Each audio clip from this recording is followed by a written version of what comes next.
We remain steadfast in our commitment in delivering local news that matters. Stories that inspire. Enriching the lives of Filipinos in the Philippines and across the globe. This is your GMA Regional TV. Buong puso para sa Pilipino. Ini ang GMA Regional TV Balitang Bicolandia.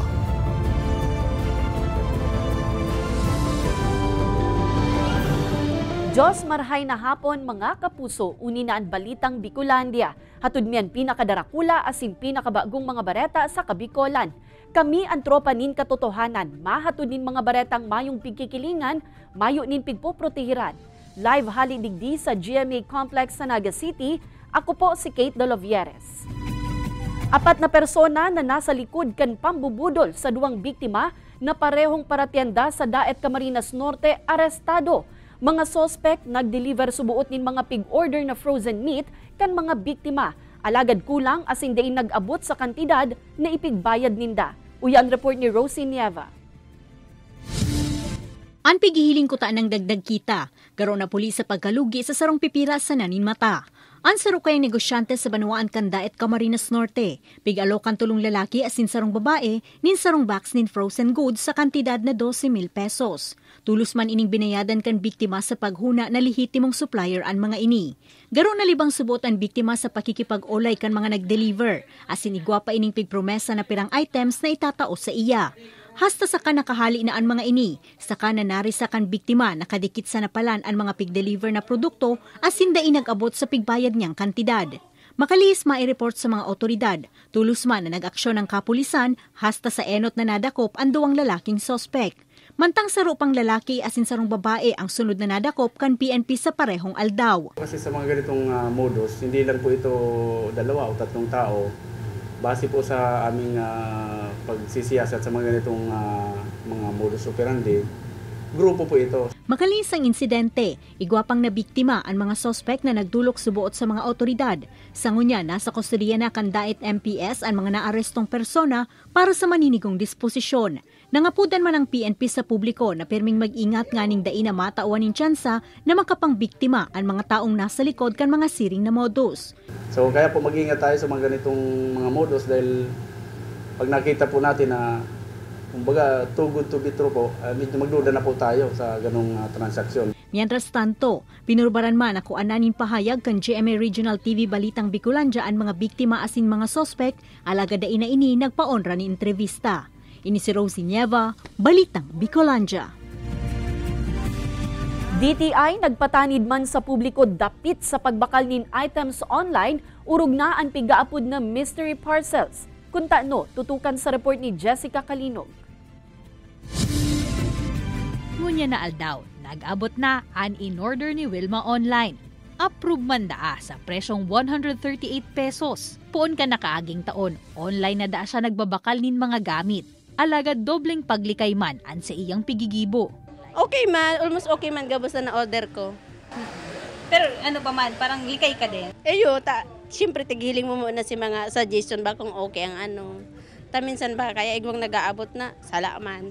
Ang 38 anyos na si Joel, minsan naman subuot na naka-eksperyensya na ang nag-abot sa iyang parcel, bako man so sa iyang in-order. No man daa para sa iya ang mga nauusong niyang mystery parcel na pig-opresir sa mas hababang presyo. Dahil ako nag-try ka do, habo ko nga ni ma-scam. Makulog baga sa bot na ma-scam ka, sayang kang kwarta. Marilaman ko ang kwarta, madaling hanapon. Ang mystery parcels, iyo itong mga produkto na for delivery, alagad dain na na-claim o nakaabot sa dapat na makaresibi ka ini. Sigun sa Department of Trade and Industry, komplikado ang urulay sa mystery parcel. Ninhuli ta pwede ining maglaog pa sa fencing o makonsiderar na hinabunan ang item. Taan solamenting may karapatan digdi ang nakalaag na resipiente. Para makikita ang problema, probably ang mag-gain ka yan is we make it a point na habo na talaga ka to, recipient ka to. Probably pag arog kaya na nagtuman ka, habo na kung ano, siguro discretion naman kaya katong either katong seller or katong kung considered itong assault. Nganing makalikay na mabudol o ma-scam online, permisubot i-check ang legitimacy kan seller. Dapat rehistrado ini sa DTI, may mayor's permit, BIR asin iba pang dokumento. Ibitaran an magbayad tulos online asin perming pilion an cash on delivery mode of payment. Siring man nahilingon ang reviews sa seller asin sa produkto antes na ini i-add to cart. Pwede man daan na magrani mismo sa DTI kung makaresibinin salang parcel o failed an transaction online. Dawa gurano pa kasadit an kantidad kaiyan. For every failed transaction or mga scams na araw gayan, daita lang isipan ng sa dirita. Dapat isipon taman itong komunidad as a whole. Kasi after you, may possible pa yan na pwedeng lukohon. So kumbaga, kung ika nang naloko, putulog ka na duman. Ireklamo sa Samuya or ireklamo sa police or any government entity para po maputol ang mga arogyan ng budol. Mientras tanto, pigpapagirumduman man ang mga negosyo na may katuyuhang mag-opresir nin sale o promo, ngunya na Valentine's Day. Dapat subuot na igwanin magkakanigong permit sa DTI o FDA. Susog sa Republic Act 7394.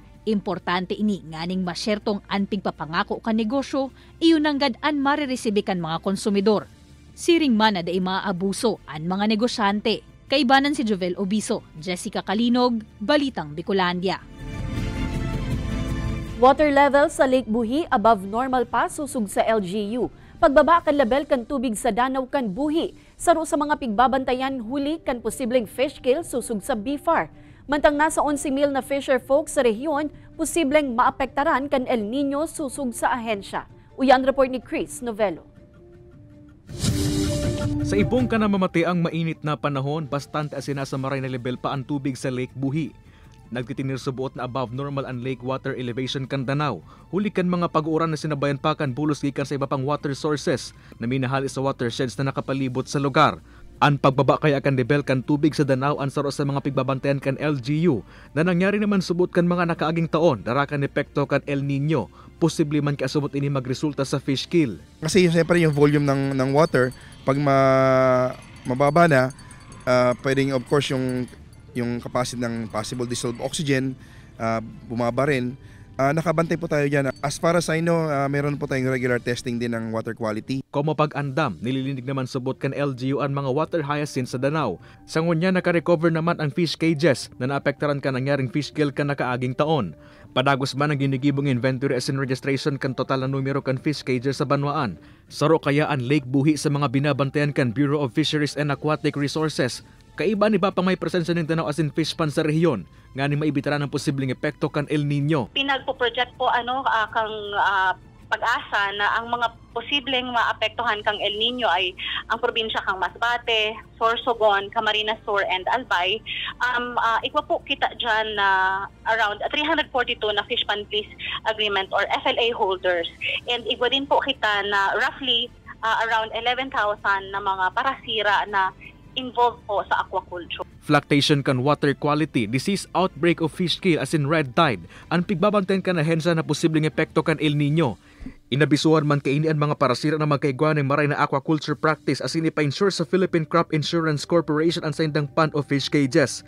May koordinasyon naman ng ahensya sa mga LGU na tulos na ipaabot sa inda kung may El Nino related incident sa saindang lugar. Kaibanan si Gerald Gandia, Chris Novello, Balitang Bicolandia. Blind date with a book saro sa mga pakulo kan LGU Kamalig sa Albay, ngunya nabulanin mga puso. Pagbabalik kan interes kan mga hovenes sa pagbabasanin libro saro sa obheto kan aktibidad. Uyan istorya ni Rosie Nieva. Mga kapuso, pirang aldaw na sana Valentine's Day na. Anhapot, may date ka na ba? Kung Mayo pa, tibaad sa Banwaanin Kamalig mo ini makua. Bukas kaya ang Municipal Library kan Banwaan na maging venue kan sa indong blind date. Ang si Isay man kayang malaog sa nasambitan ng library, igwani naghahalap na mystery book para sa iya. Asin ang exciting part ka ini, makakaresibi pa ang nasambitan ng persona nin ibang regalo, arog kan ballpen, chocolate, asin sweet messages. Sigon sa LGU na isipan ninda ang blind date with a book kunya nabulanin mga puso, nganing maibalik ang interes kan mga tao urog na ang mga hovenes sa pagbabasa nin mga libro. Para mas ma-encourage natin yung mga kabataan, lalong-lalo na magbasa ng libro kasi madami ngayon puro na lang social media, diba? So iba pa rin yung libro na binabasa. Ikinaugmaman ini kan pirang hovenes na dawa uso na ang modernong teknolohiya da ipagiraray nagsasawang maglaog sa library. Kasi mas prefer po namin na personal po na mabasa yung mga information. Para po yung mga estudyante is hindi lang basta makikipag-date kung kanino, pwede sila makipag-date sa mga libro. Madurar ang nasambitan ng aktibidad hasta sa katapusan kan bulan. Mientras tanto, padagos man ang paging ganyan kan librarian sa publiko na bisitahon ang lugar. Kung habos subuot na magtinirin pirang oras sa library, pwede man magsubli digdinin libro, asin ipuli sa saindang harong sa laog nin sarong simana. Ini si Rosie Nieva, Balitang Bicolandia. Ma'am, saan ka po mas nagtutubod? Sa horoscope, free will, o sa pagkamuot na may forever? Sa pagkamuot pa na may forever. Ako sa free will. Pagkamuot, ano lang yan? Sayang oras. Basta nagtutubod po ako sa may forever.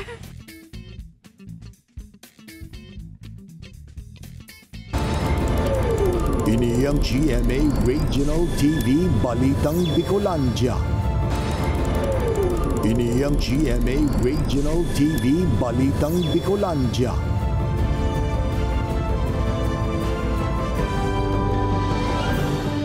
Sa ibong kan pagbaba kan taripa kan Camarines Norte Electric Cooperative kan nakaaging bulan, mauot kan sangguniang panlalawigan na mabusisi nin marhay ang mga transaksyon sa nasambitan ng kooperatiba.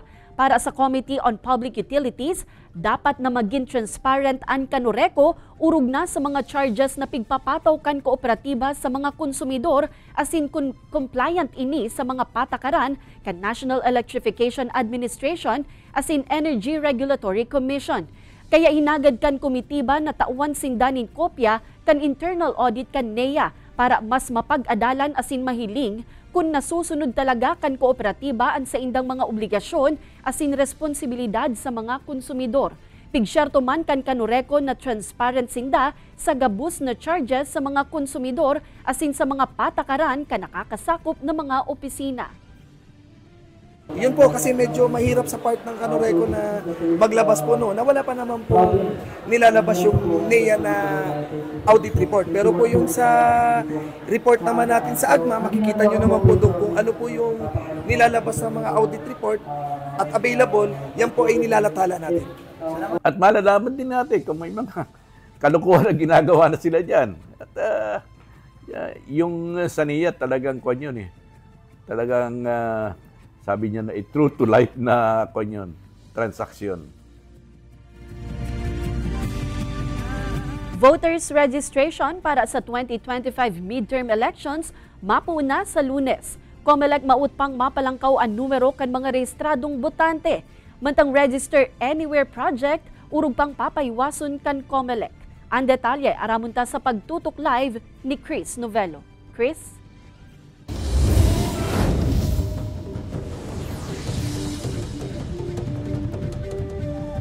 Kate, nagpapadagos ang ginigibong pag-aandam kan Comelec offices sa pag-resume ka na voters registration sa Lunes, Pebrero 12.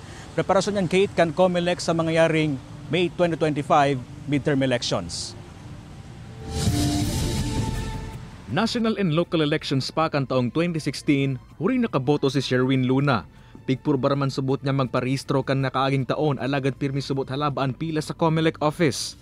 Wala na, busy kasi sir sa trabaho. Busy kasi sir, walang time. Ang mga siring ni Sherwin na sinibapang eligible voter ang pigin kami rangunyan kan Comelec sa liwat na pagpupuon kan voters registration para sa mangyayaring 2025 national and local elections. Mapunin ni sa Lunes, Pebrero 12 asin madurar, hasta sa Setyembre 30. Katakot kay ni, mas manapapahiwason kan Comelec and Register Anywhere Project o RAP. Nagin maging kaasubot ang turnout kan voters registrant sa Register Anywhere Project kan nakaaging voters registration.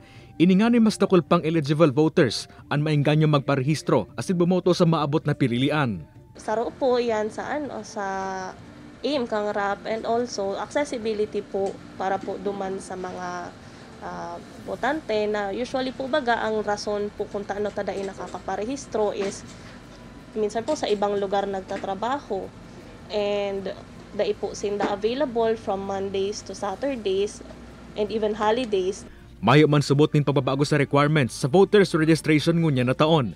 Pwede man na ma-download ang application o registration form sa website kan COMELEC. Sa datos kan COMELEC, uminabot sa labi 4 million ang total na registered voters sa Bicol kan taong 2023.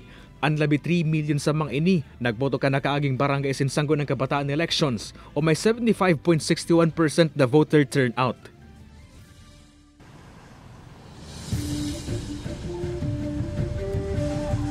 Kate, sa Camarines Sur, gigibuhon ang Register Anywhere Project sa capital town kan probinsya sa Pili. Mantang sa February 22 to 23, Kate, gigibuhon man ang Special Register Anywhere Project sa Sarong Mall sa siyudad ni Naga.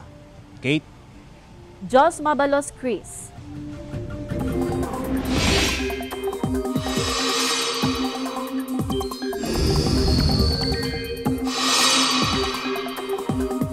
Mga kapuso, nagtitinir na maluya ang huyop kan amihan, kaya mainit na panahon pa ang namamatean sa dakulang parte kan nasyon. Sa may extreme northern Luzon na sana nakakaabot ngunyan ang duros amihan, mantang padagos man ang pagdanay kan easterlies sa natatadang parte kan nasyon.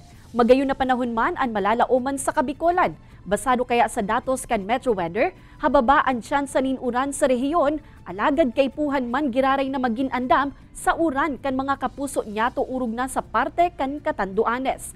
May tsansa man nin pag-uran sa iba pang parte kan nasyon, urog na sa Mindanao asin Visayas. February is National Dental Health Month. Kasabay kay ni an man iba-iba na aktibidad na nagtutulod man kan importansya kan oral hygiene urog na sa mga kaakian. Uyan report ni Jessica Kalinog. Sa 2 taon na face-to-face teaching ni Reyna sa daycare center kan Barangay Mangiring, Calabanga, day subuot siya nawawaran nin estudyante na bigla na sanang minahibi sa klase, huli sa kulog kan ngipon. Igwa talaga dahil di man maiwasan ang mga aki, makarakaning mga candies. Minsan di man na papa-toothbrush na marikan mga ina. Bihira naman subot na may nagrarani sa barangay health station kan Mangiring, huli sa makulog na ngipon. Kung igwaman, mga 5 anyos pataas ang nagpapakonsulta. Kadaklan may labot ang ngipon. Advisean lang po magsipilyo dahil di man po kami pwedeng mag-reseta ning bulong. Maano lang po kita ning itong dapat malinigon lang si ngipon. Tapos ayan, kung may nagkakalintura na, baka magka-infection, duman na po mismo sa satoyang dentist. Kan Pebrero 5, isinagibo kan Philippine Dental Association Camarines Sur Chapter ang National Toothbrushing Day sa Don Manuel Elementary School sa Cararayan, Naga City. Parehong aktibidad man ang ginibo sa iba pang mga banwaan. Pigtukduan ang mga kakian kan tamang pagsipilyo kan sa indang mga ngipon. 2 minuto dapat inigibuhon, asin ang pagsipilyo, paikot-ikot sa ngipon. Sigun ki Dr. Marily Gonzales, importanteng maray na ang temporary teeth pasanakan mga aki, maalagaan na nin pakaray. Napaka-importante ng mga batang mag-toothbrush, lalo na yung temporary teeth. Akala ng mga magulang yung temporary teeth hindi importante. Importante yan dahil diyan susunod yung ating permanent teeth. Kasi kung sira yung temporary teeth, mawawala ng space, masisira siya agad, mabubunot agad, mawawala ng guide yung permanent teeth. Ang pigre-rekomenda kan PDA, puon 6 months an aki hasta 7 years old, matutukan kan mga magurang ang pagsipilyo sa saindang mga aki. Day mo na inipagbayaan na solo ng mag-toothbrush. Kaya importante man na mismong ang mga magurang tatao kan tamang proseso. Ang pagsipilyo 2 beses kada aldaw, pagkatapos magpamahaw, asin ang test na magturog. Pebrero ang National Dental Health Month, alagad lugod ang pag-ataman sa ngipon, obserbaran man sa arualdaw. Kaibanan si Jovel Obiso asin Gerald Gandia, Jessica Kalinog, Balitang Bicolandia. Tess, ay ka mas nagtutubod sa horoscope, free will o forever? Forever po. Ano forever? Mayo lang nararamdaman ko, tapos nadadanasan ko kaya. Kasi ang forever, pwedeng pagtrabahuan. Ang horoscope, hindi yan sa'yo nakadepende. May horoscope. So ko lang, dikit na tinda, na gumita.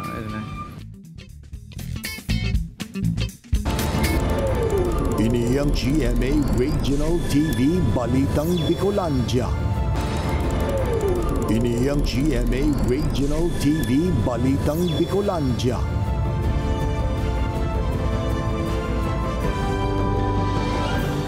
Naga City Dangerous Drugs Board may pagduwa-duwa subuot sa propestong lay na nagtutugot gamiton ang marihuana na pambulong. Pagtugot na gamiton ining medikasyon, posibleng maging angat kaya subuot sa laban kan mga otoridad kontra iligal na droga. Ang detalles sa report ni Jessica Kalinog.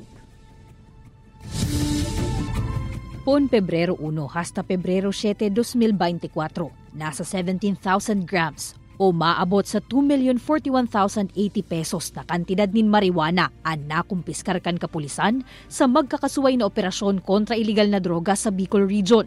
Basado iyan sa monitoring kan Police Regional Office 5. Sa irarom kan Republic Act 9165 o ang Comprehensive Dangerous Drugs Act of 2002, nakalistaan cannabis o marijuana sa mga pigpapangalad na droga sa Pilipinas. Alagad kan Pebrero 7, inaprobahan na kan Joint House Committees on Dangerous Drugs and Health ang propwestong ley na nagtutugot na gamiton ang marijuana sa katuyuhang medikal basta igwasubuot nin prescription hali sa doktor. Sigun sa Naga City Dangerous Drugs Board, kung talagang nag-agi sa extensive research, mayo manin problema tapi gagamit man talaga ini sa ibang nasyon. Alagad igwasubuot sindanin pagduwa-duwa kung i-implementar na ini sa Pilipinas. Itong pag-regulate ka ini. Kasi aram mo mambagit ang mga Pilipino masyadong mapamaraan. Baka maabuso ang kukuha kang mga araw kaniyong regulated drugs. Bigay emphasize ko, sangun yan, yaong pa yan sa Republic Act 9165 as Dangerous Drugs Act. So never ka mong mag-assume o maghuna na legalize na. Nahihiling man kan opisina ang posibleng angat na darahon kaini sa laban kontra iligal na droga. Urog nata sa Naga City, marijuana ang haros pirmi subuot na didiskubring pigagamit sa mga secondary school sigun kay importante. Maginan pirang criminology students as in future law enforcers. Nagtutubod na maaapektaran kaini ang mga espuwerso sa dagos ng pagpuho kan iligal na aktibidad sa nasyon. Yung po ma'am, pag-enforce ulit ng batas na yan, kung hindi pa po siya talaga established na mabuti. And then sa mga mga certificate na ilalabas sa mga doktor. Paano po kung lobas na naman na merong mga backdoor po na nangyayari na approve ng mga doktor, hindi naman po talaga kailangan ng person yun na gamitin. Ang Barangay Santa Lucia sa Banwaanin, Magaraw, 2 taon na subuot naman tinadong drug cleared.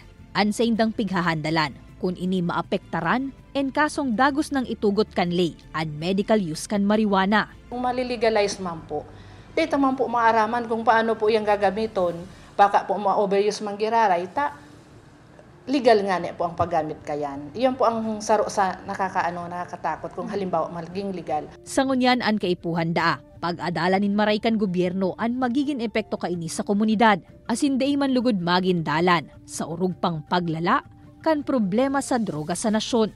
Kaibanan si Jovel Obiso, Jessica Kalinog, Balitang Bicolandia.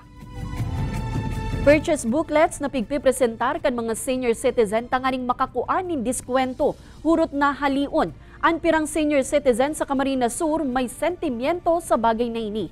Sa tuyayang dangugon sa report ni Chris Novello. Kan February 2, officially 60 years old na si Nanay Melinda kan Montserrat Magaraw. Kaya ngunit na aldaw sa iyan naman na pigprosesoan sa iyang senior citizen ID, siring man ang senior citizens medicine purchase booklet. Para tipid-tipid. So matitipid mo ma'am sa inyo itatagama? Sa iba naman na kwenta nga rin paglawig ang sa imong kwarta. Ngunit na aldaw man ang release kan booklet kan 75 anyos na agom ni Nanay Meriam. Ipigsabay niya na kaya ini sa pagkuakan siya mag-60 anyos man kan September last year. Alagad, sakto sa iyang pagkuaka ini, nadangog niya man ang propwestong haliuna ang purchase booklet sa pag-anindang diskwento. Day na po para makasigurado ang mga pasyente na makaano kang iyan sa bulong. Ngani po ako nag-decider na makakuha kanit. Ang agum ko po kaya may mati naman. Dako lang bagay man subot ang purchase booklet na digdi nakasurot ang guidelines kung saan mga bagay sa na pwedeng ito ang diskwento. Kaya mas maintindihan man inikan mga senior citizen. Mababasa mo po igdi kung ano sa mga item na covered ka ito. Kaya expected ko na po araw ka na magkadumako ko ako. Sa ginibong feasibility study kan DSWD Program Management Bureau, nagluluwas na inconveniente subot ang booklet para sa pirang senior citizen. Urog na, may iba nalilingon man sa naining darahon. May pa man niya nakakaabot na impormasyon sa MSWD Magaraw dapit sa bagay na ini. Nagahalat lang kami kung ano ang guidelines or new policies. Pero with regards po duman sa pag-implement, sa mo po, siguro kaipuan ta po man giraray sunod dun itong purchase booklet.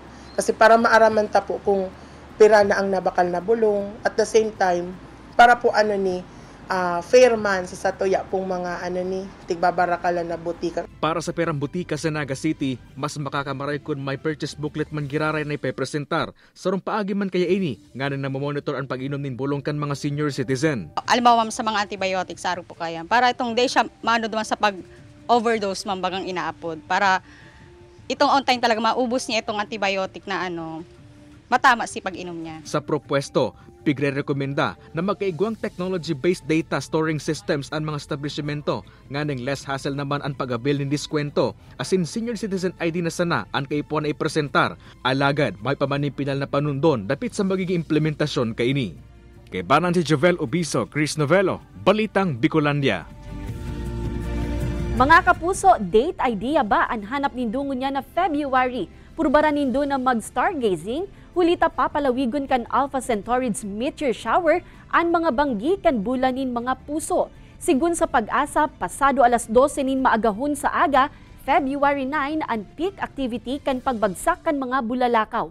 Alagad madurar ang meteor shower hasta sa February 20, hasta 6 na bulalakaw ang pwedeng mahiling kada oras sa peak kaini. Para sa best viewing experience, pwedeng maghanap nin madiklum na observation site na harayo sa city lights. Mga kapuso, aram ba nindong bakusan ng pagkamuot ang pwede niyatong iheras ngunya na bulanin mga puso? Ikukondusir na kaya sa aga Pebrero 9 ang taunang Bloodletting Day hatud kan GMA Regional TV. Obheto kaini na makapagtaunin serbisyo asin malasakit sa satuyang mga kapuso sa bilog na nasyon. Mantang nagtatabang na mahipnuan ang kakulangan sa supply nin dugo sa blood bank. Digdi sa Camarines Sur gigibuhon ang Kapuso Bloodletting Day pun alas 10 nin aga hasta alas 6 nin banggi sa Robinsons Naga asin bukas ini sa gabus na maut magdonar nin dugo. Donate blood, save lives. See you there mga kapuso.